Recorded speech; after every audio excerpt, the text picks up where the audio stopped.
श्री राम नाम सत्य है, श्री राम नाम सत्य है।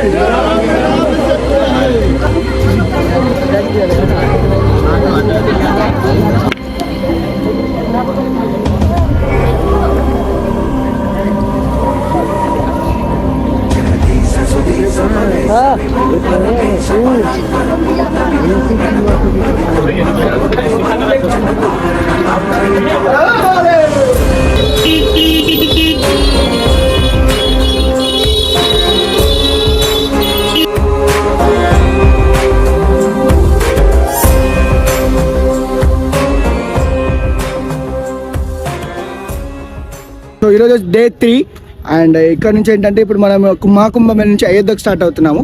అండ్ నిన్న మేము చాలా తక్కువ ప్లేసెస్ మాత్రమే విజిట్ చేసాము. బికాస్ ఆఫ్ ఏంటంటే పౌర్ణమి ఉండడం వల్ల చాలా క్లోజ్ చేస్తున్నారు. లైట్కి వచ్చిన తర్వాత అట్లీస్ట్ బైక్ రెంట్ తీసుకొని బైక్ ఉంటే మాత్రం నెక్స్ట్ లెవెల్ తిరగచ్చు. మొత్తం ప్లేసెస్ చాలా ప్లేసెస్ ఎక్స్ప్లోర్ చేయొచ్చు.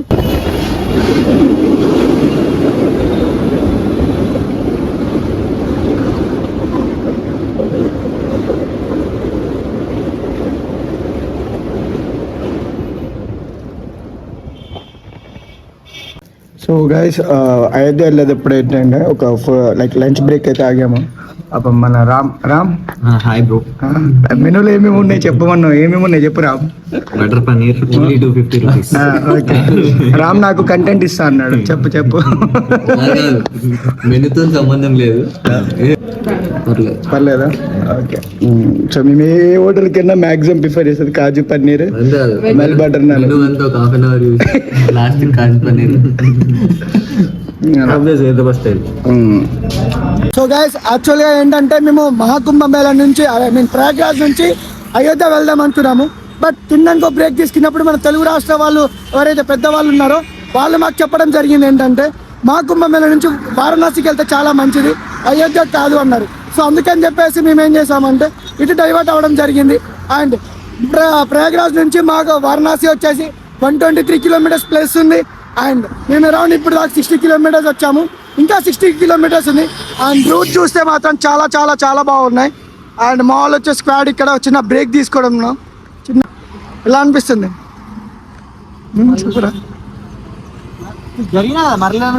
ఏ బ్రో, ఎప్పుడు చూసినా ఆగమాగం ఉంటాడు. సో ఇది వచ్చేసి మన ఫిఫ్త్ ఫుల్ ట్యాంక్. బండి వచ్చేసి ఇప్పుడు దగ్గర వారణాసి కిतना దూరం है इधर से 40 కిలోమీటర్స్. ఇంకా 40 కిలోమీటర్స్ ఉంది. సో బాగానే స్ట్రెచ్ వచ్చింది, అంటే మైలేజ్ కూడా ఒకసారి ఇంటికి వెళ్ళి చెక్ చేసుకోవాలి. నాకు ఇక్కడ యూపీలో వచ్చేసి 95 రూపీస్ ఉంది పెట్రోల్. అండ్ మహారాష్ట్రలో 107. లైక్ మన price same as it is ఉంది. బట్ కాకపోతే యూపీలో అయితే ప్రైస్ అయితే తక్కువ ఉంది. సో అందుకని మళ్ళీ 110 ఫుల్ ట్యాంక్ కూడా వేయించుకున్నాను.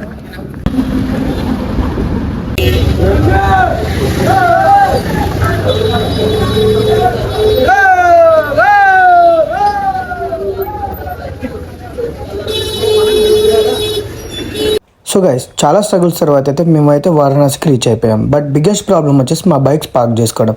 ఇక్కడ లోకల్స్ మేము అడగడం ద్వారా మాకు ఇచ్చిన ఇన్ఫర్మేషన్ ఏంటంటే ఇక్కడ కూడా మనకి ప్రైవేట్ పార్కింగ్స్ అనేవి చాలా అవైలబుల్ ఉన్నాయి. సో గైస్ ఫైనల్గా అయితే మేము వారణాసి అయితే రీచ్ అయిపోయాము. అండ్ ఇక్కడ వచ్చేసి ఏంటంటే నా గొంతు అయితే రావట్లేదు. ఇప్పుడు ఎక్కడికి వెళ్తున్నామ్మా? దశేశ్వమేఘ్ ఘాట్. ఓకే, దశేశ్వమేఘ్ ఘాట్ అంట. అండ్ ఇక్కడ నుంచి అరౌండ్ ఒక 800 మీటర్స్ ఉంది. అండ్ లోకల్ వచ్చి చూస్తే చూడండి చాలా చిన్న ప్లేసెస్ అయితే ఉన్నాయి. అంటే గల్లీలు ఉన్నాయి. జనాలు అయితే చాలా, అండ్ క్రౌడ్ అయితే చాలా క్రౌడ్ ఉంది. టూ మచ్ క్రౌడ్ ఉంది. అండ్ ప్లేసెస్, అండ్ ఇక్కడ వచ్చేసి ఏంటి అంటే చాలా బనారస్ చీరలు అంటారు చూసారా, బనారస్ కానీ ఆ చీరలు చాలా ఫేమస్. అండ్ ఇక్కడ వచ్చేసి ఏంటంటే స్వీట్స్ కూడా చాలా ఫేమస్. బట్ రామ్ నీకు పానీపూరి సూపర్ ఉంది. స్వీట్ కప్ చూపు అయితే 4 ఫ్రీగా తిన్నాడు. కళ్ళు చూడు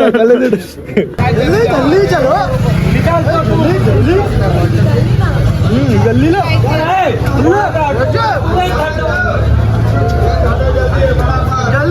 సో గైస్ మున్షి ఘాట్ వెళ్ళే రూట్ చూడండి. దీని లోపల నుంచి వెళ్ళాలి.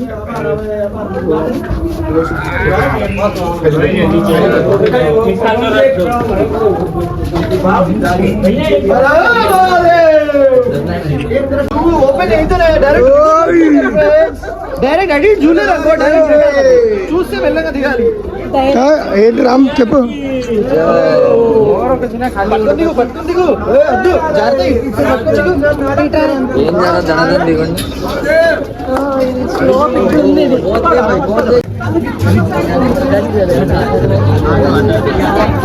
మహాదేవ్ మహాదేవ్ శంభో శంకర.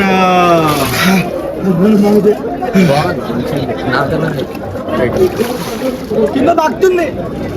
అవి తాకేది అవి కాదు, అంత లోతుంది. తాకేది అది కాదు, మట్టి మట్టి కాదు, అది ఏదో పడేస్తారు. పడేసినవి ఉన్నాయి.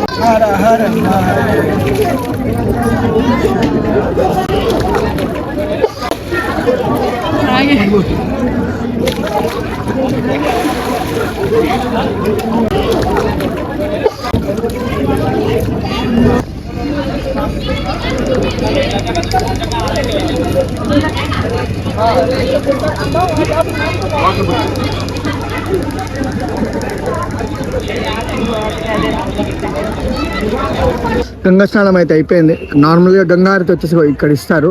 బట్ కాకపోతే ఏంటంటే డ్యూ టు చాలా క్రౌడ్ ఎక్కువ ఉండేసరికల్లా అండ్ మన ఏంటంటే హారతి ఇవ్వడం అయితే ఒక 2-3 days అబోవ్ అయితే ఆపేశారంట. మేబీ సంక్రాంతి శివరాత్రి వరకు అయి ఉండొచ్చు. మీరు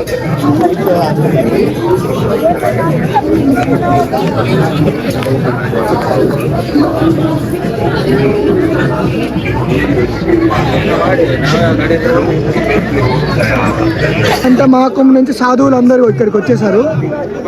చూడండి,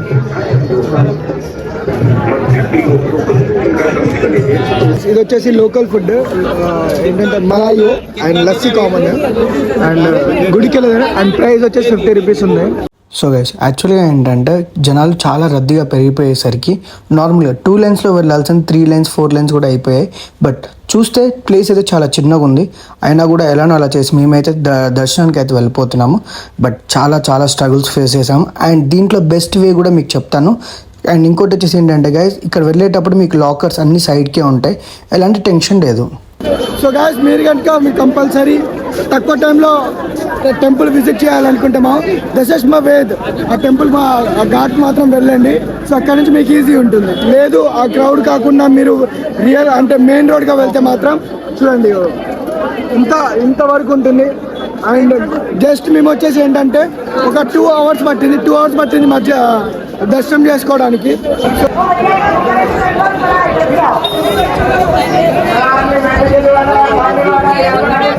దర్శనం అయితే చాలా ప్లెజెంట్గా జరిగింది. అంతపాటు ప్రసాదం వచ్చేసి ప్రసాదంగా అమృతంగా అనొచ్చు. అండ్ ఇక్కడ వచ్చి శక్తిపీఠ ఉంది. అండ్ శక్తిపీఠ వచ్చేసి ఏంటంటే దగ్గర శ్రీ 108 శక్తిపీఠ కాశీ విశాలాక్షి దేవి టెంపుల్. సో గైస్ యాక్చువల్గా ఏంటంటే లోపల అయితే ఫోన్ రికార్డ్ చేయనివ్వలేదు అండ్ అందుకని నేను తీయలేదు. బట్ లోపల అయితే ఒక మ్యూజికల్ ఒక ఆర్టిస్ట్ ఉన్నాడు, నాకు చాలా ప్లెజెంట్ అనిపించింది. ఒకసారి వినండి.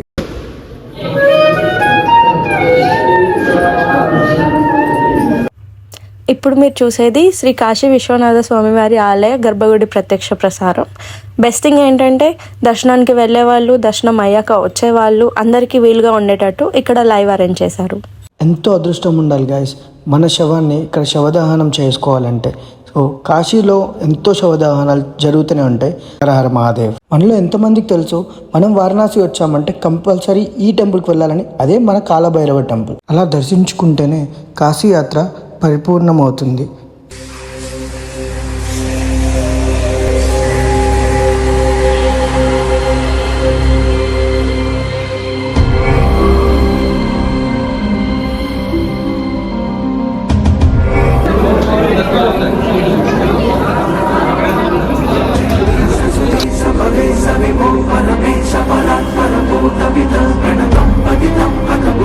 సో గైస్ మీరు చాలా వీక్ మైండెడ్ అంటే కంపల్సరీ స్కిప్ చేసేసేయండి.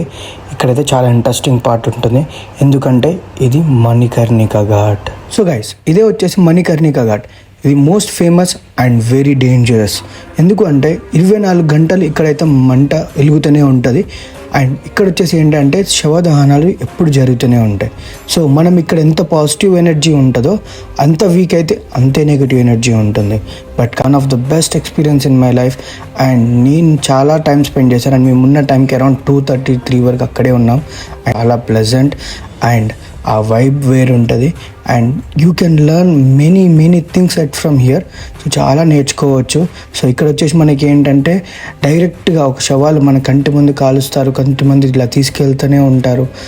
సో బనారస్లో ఉండే ప్రతి ఒక్క ప్లేసెస్ చాలా వరకు ఎక్స్ప్లోర్ చేసి చాలా టైర్డ్ అయిపోయాం. సో లోకల్ ఫుడ్ తిందామని చెప్పేసి ఇక్కడైతే మేము చాలా వరకు ఏంటంటే కొంచెం dry fruits and ice creams and ఏదైతే స్పెషల్ ఉన్నాయో అవన్నీ తిన్నాం. అండ్ లోకల్ ఫుడ్ లైక్ ఇక్కడ పరోటాస్ ఇవి కూడా తిన్నాం.